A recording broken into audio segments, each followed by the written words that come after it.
Hello everyone, welcome back to the channel. Today I am back on War Thunder yet again for some more Operation Summer related content, and in today's video we are going to be doing an overview of the main prize for the good old summer event, that being the FJ-4B VMF-232. Now, if you don't have this aircraft yet, or you haven't actually heard about it, you may be wondering, what is this?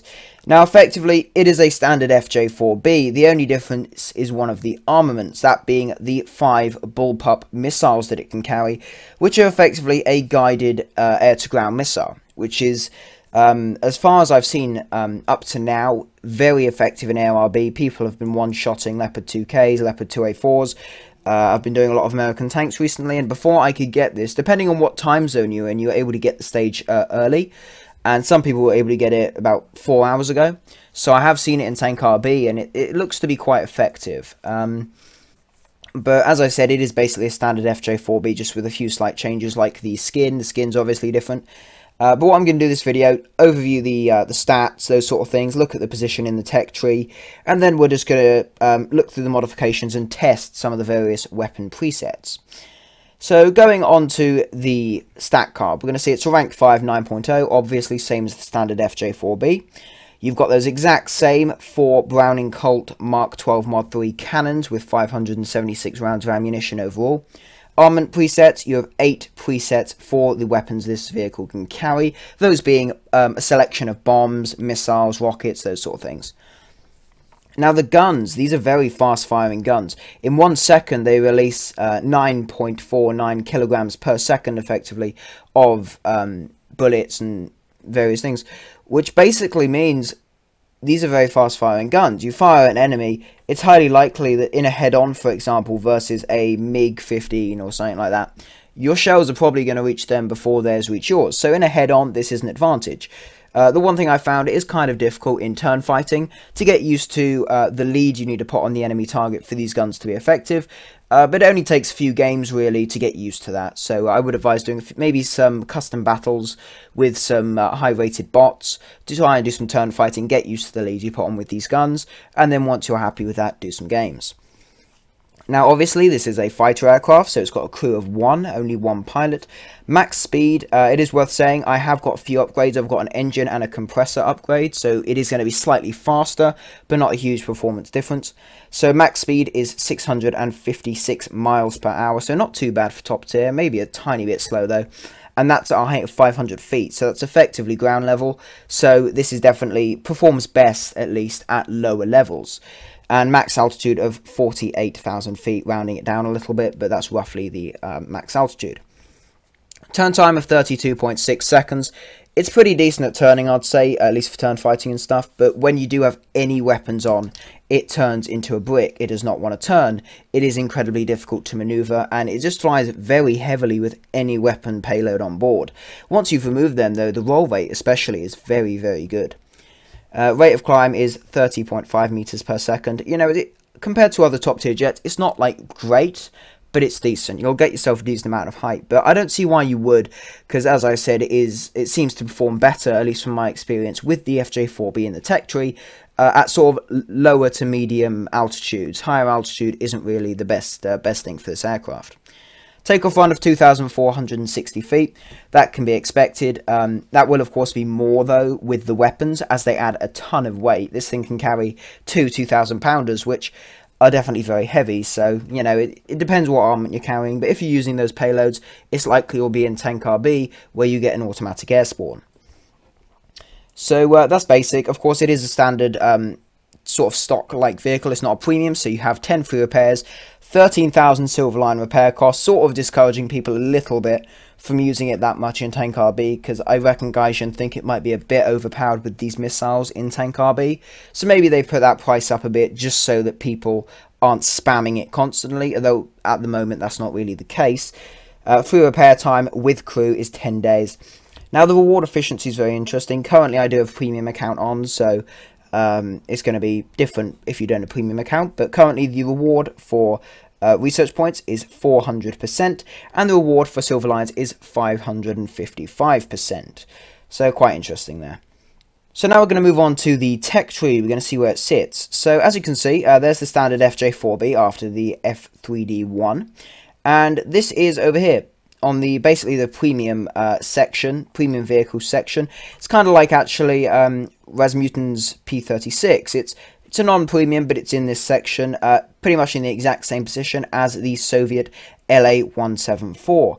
It's in the same place. It's off to the side of the tech tree. I was half expecting they might put it behind the FJ-4B, but, you know, that's not the case. That's not what they've done, so it currently sits over here by itself in the tech tree. So now what we're going to do is look at the modifications of the vehicle. As you can see, you've got the cannons. So what I've done is I've got compressor, engine, new boosters, these various upgrades here.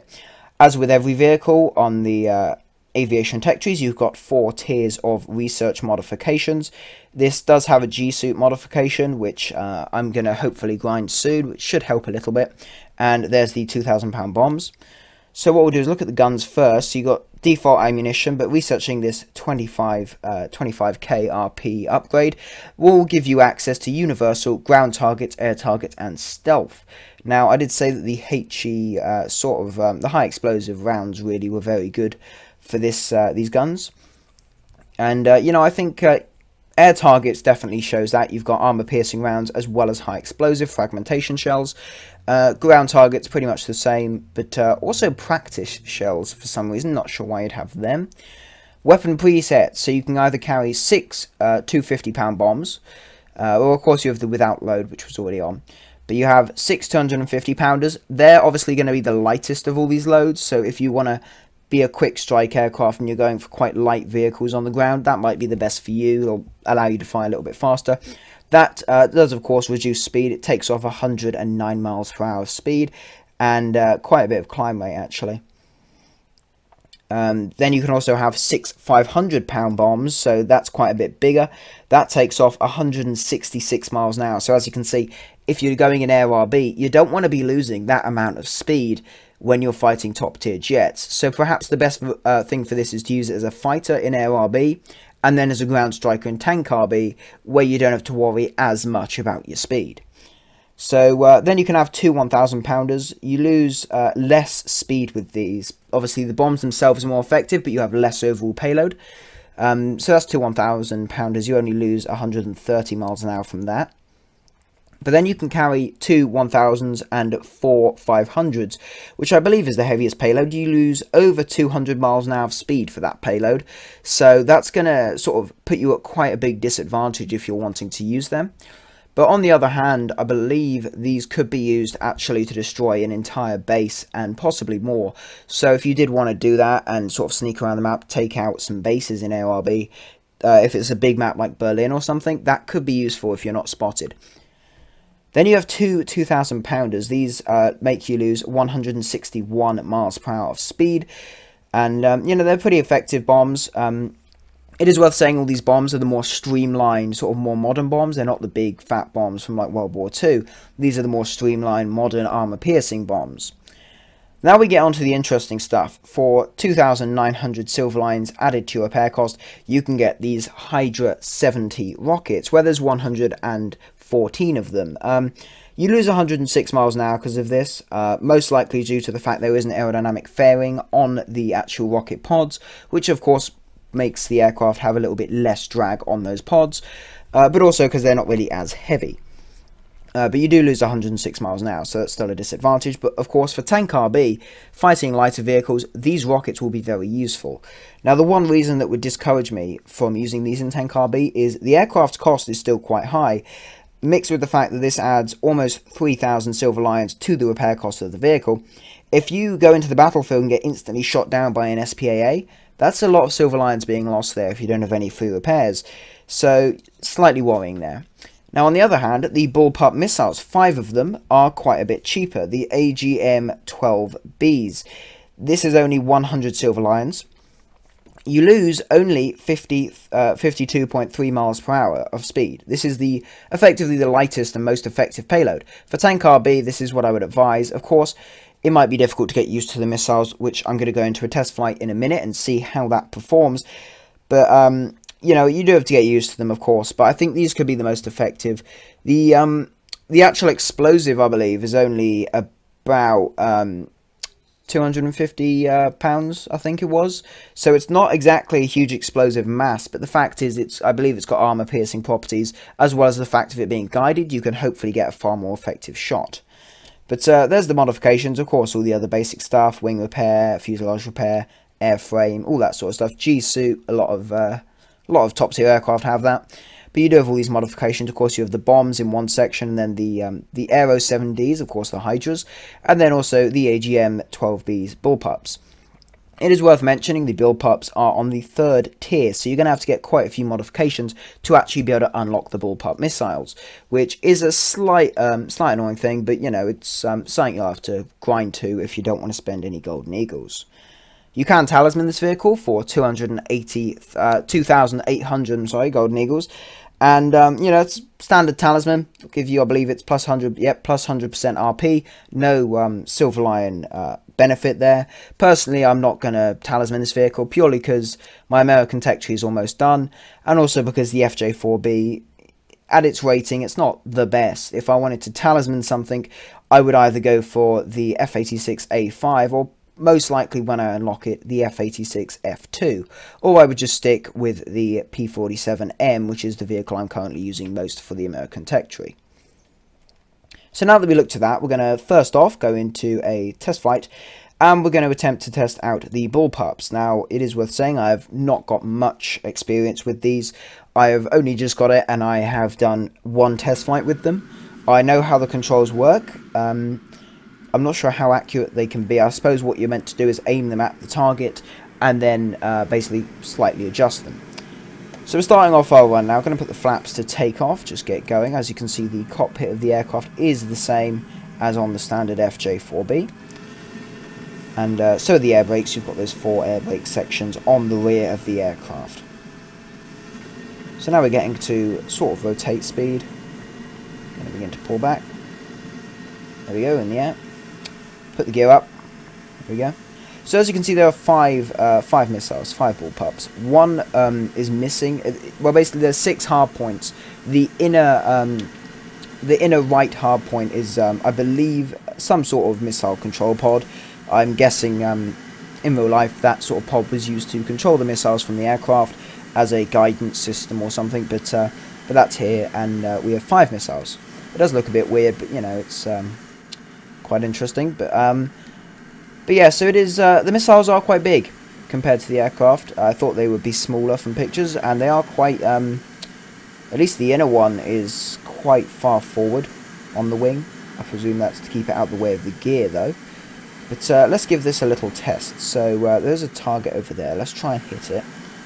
So as I said, not a huge amount of actual sort of armament in the missile. It's quite a small explosive mass. I believe most of the thing is probably fuel and the guidance system, but I suppose the accuracy could make up for that if you can get good with it.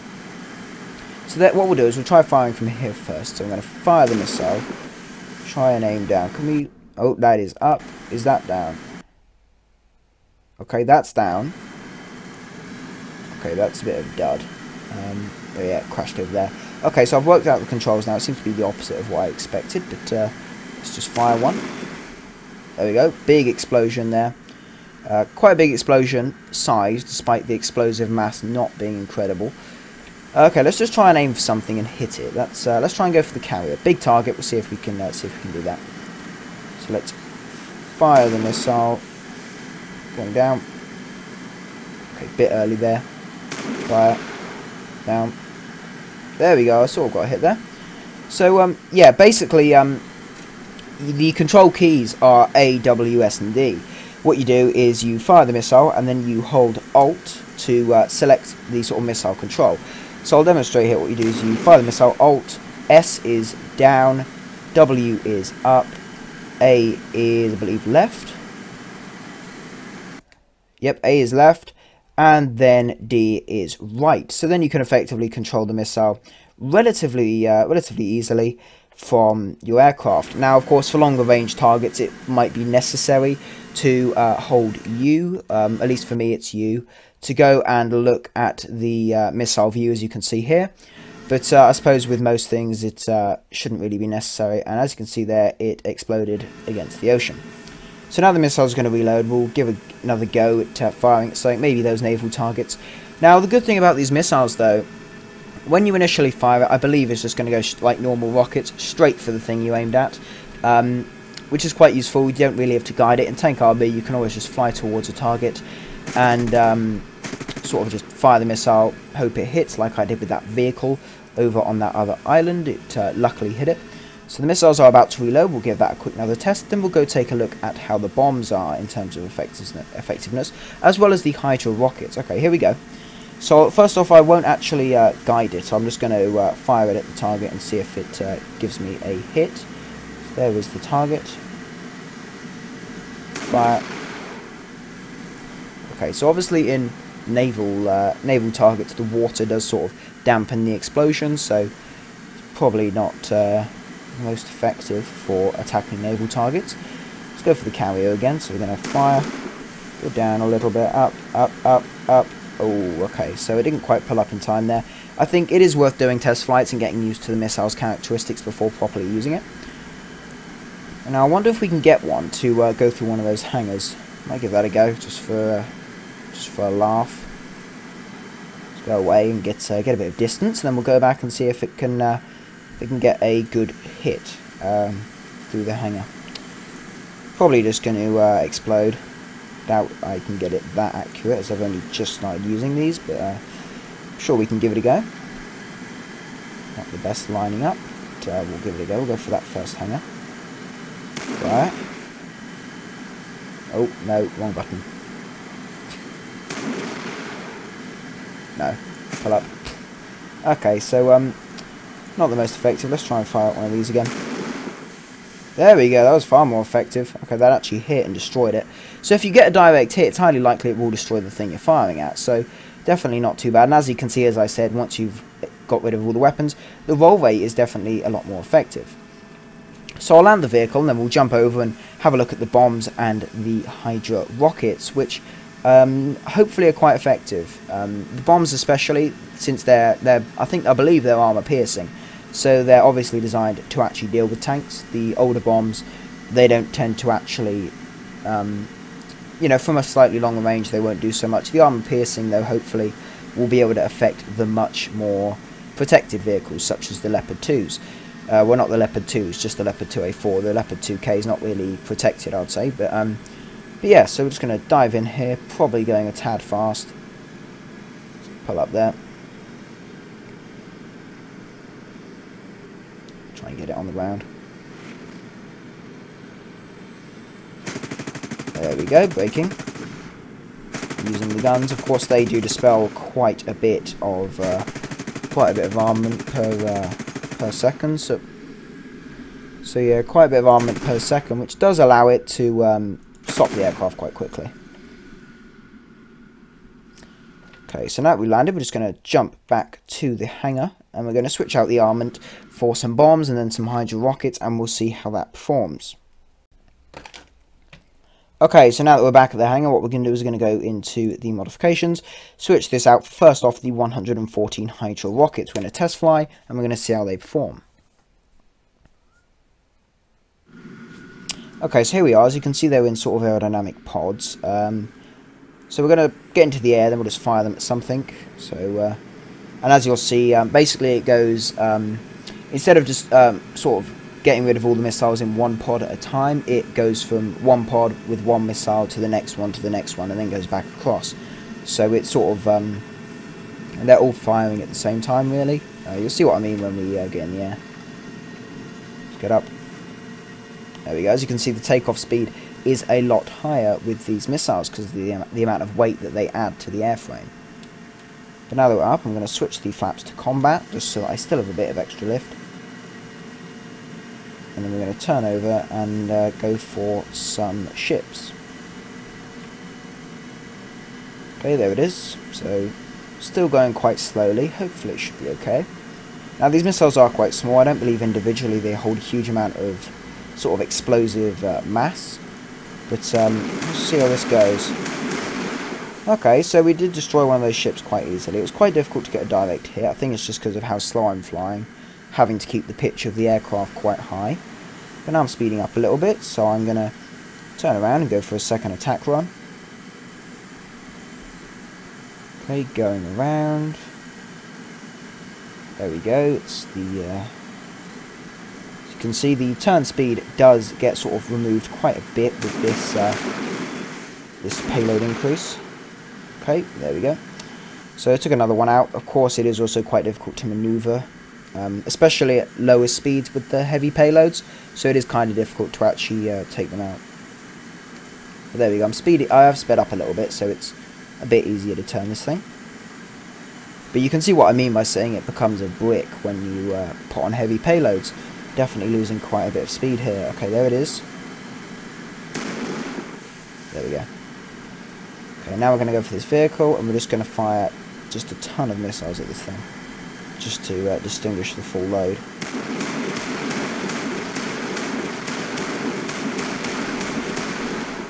Okay, there we go. That was, as you can see, it's definitely a lot of missiles, quite a few there. But now we're going to land again, and then we'll quickly switch it out for the for a bomb payload. The bombs are basically just upsized versions of the same things, so it's not exactly a massive benefit just to look at every single individual payload. So I'll just quickly look at that, and then that'll be that. Do remember that whenever the dev server for the next update comes out, I will be making quite a few videos on that. So if you're hyped up for the next update and you want to see stuff as soon as possible, I will try and get that to you. So please subscribe if you want to see any of that dev server stuff. Anyway though, so now I'm just on the approach. I think I'll land on this runway here. Bit more of a manageable altitude and speed this time for landing compared to the last test flight. Keep the speed just right, bit of acceleration, about 150 miles an hour I think is a good speed with these extra pods on to land at. Okay, and pitching back, touchdown. Great, that was a bit better than the last landing. As you can see, there's of course the suspension on the front wheel, so that's another feature. And the rockets have reloaded, so I'm just going to get rid of them. As you can see, lots of firepower. Of course, the one benefit of using it in tank RD is if you don't get shot down, then these will last for quite a while, hopefully. But there you go, so that was the rocket. So now we'll jump back to the hangar and take a final look at one more thing, which will be a bomb payload. So what I'm going to do is I'm going to take out the 4 500-pounders and the 2 1,000-pounders as a payload, and that way we can just test the general bombs themselves. Now, one thing I will have to do is I will have to change my bomb activation time, because currently it's set at 0, and I don't want to get blown up, so I'm going to put it to 0.5, just so I have a slight bit more time to get away from the explosion. Okay, here we are, so let's get going.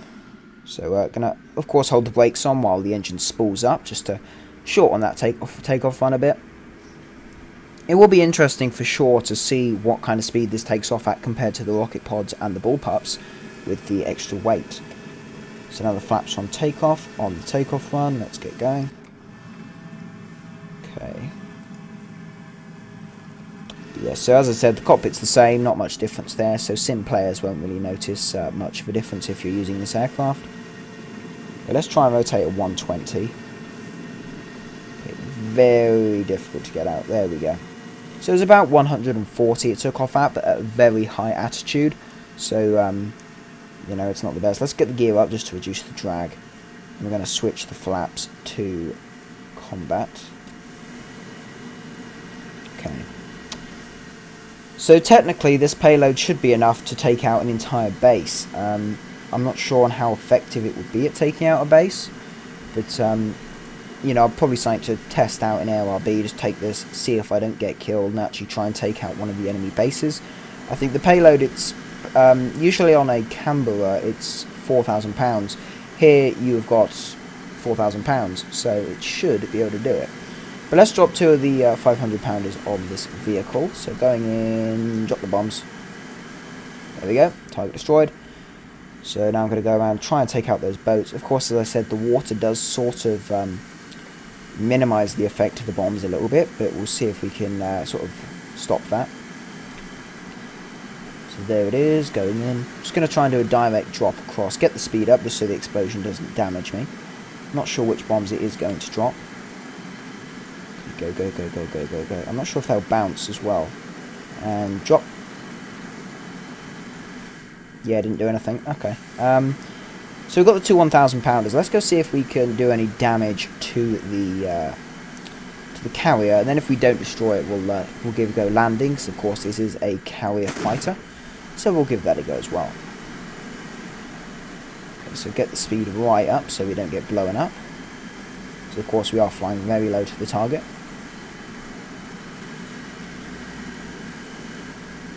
Drop the bombs. Okay, I don't think we destroyed it, but that was quite a big explosion. So now we've done that, let's slow down.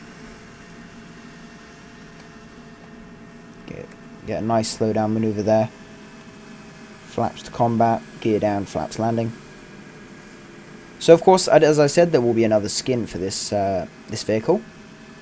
From what I can tell, it's going to be a blue skin with a yellow or sort of orangey yellow rear section and wing ends. It's quite a historical skin. I was actually going to make a skin for it, for that scheme, for the standard FJ-4B a few weeks ago, and then I saw that's what they were doing, and I just sort of decided not to.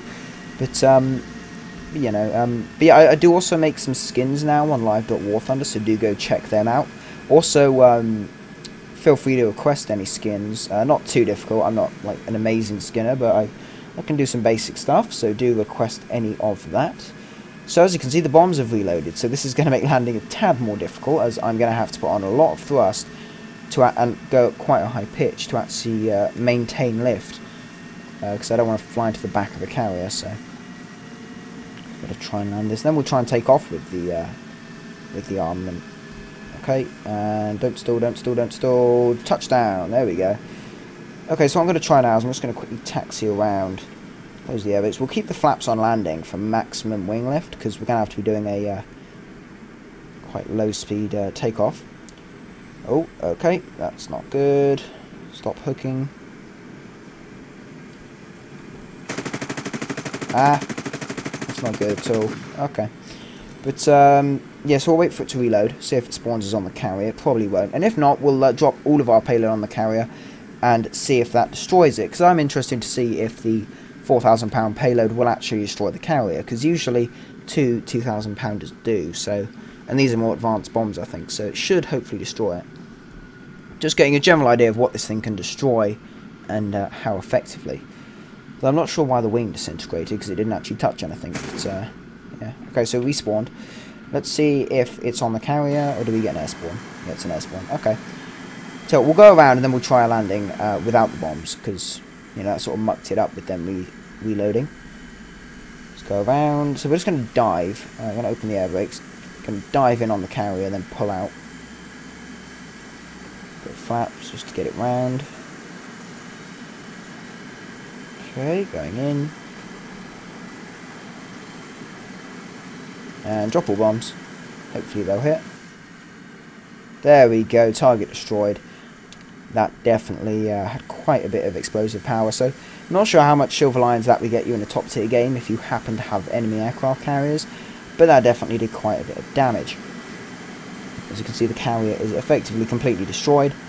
And it's all down to the FJ-4B. But there we go, so that was the FJ-4B VMF-232. Quite an interesting aircraft, to be honest. Despite from the small differences, the differences from the standard one only being small, it is still quite something that I think is worth it. The bullpups, especially, once you get good with them, you will definitely be able to use them quite effectively, at least in Tank RB, and even possibly Tank Simulator. I've never actually played Tank Simulator. I don't know if you can actually fly aircraft, but if you can, this could definitely be something interesting to use. Now, I have no doubt whatsoever that there will be more guided air-to-ground missiles and possibly even air-to-air missiles in the future of the game.